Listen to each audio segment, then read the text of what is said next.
The Confederation was the first constitution of the U.S. on November 15th, 1777.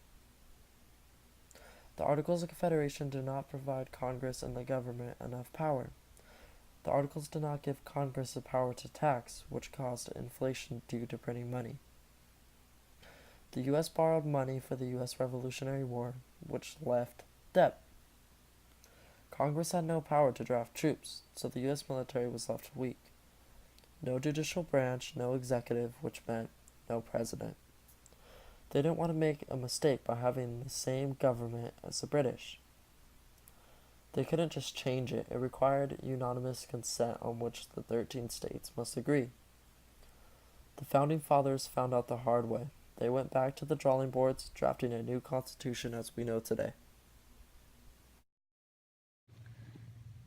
The best way to understand why we need a constitution is by the example of South Africa. In South Africa, the white community and black community were planning to coexist as equals in a new form of government.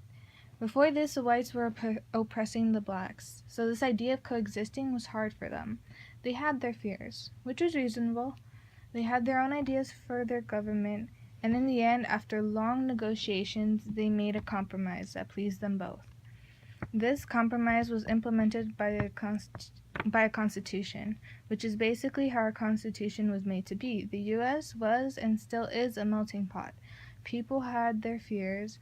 After the Articles of Confederation fell, when the delegates set up a meeting to fix their government, many didn't show up. They feared giving the government too much power. For example, Virginia's delegate Patrick Henry was invited, but he refused to go because of his fear. The Constitution is important because it protects individual freedom. It places the government power in the citizens' hands. The Constitution limits the power of the government. It guarantees certain basic rights for the citizens. Back in the 1700s, the people were scared to have a stronger government because they remembered what it was like living under British ruling. They came to America to get away from that, and they were afraid that it would return. The Articles of Confederation, which was our first form of government, was weak. When the Constitution was written, it changed the lives of everyone. It made the lives of the people who came from Britain way better. For once, they had the freedom to do what they wanted. The Constitution was and always will be important for those who live in the United States.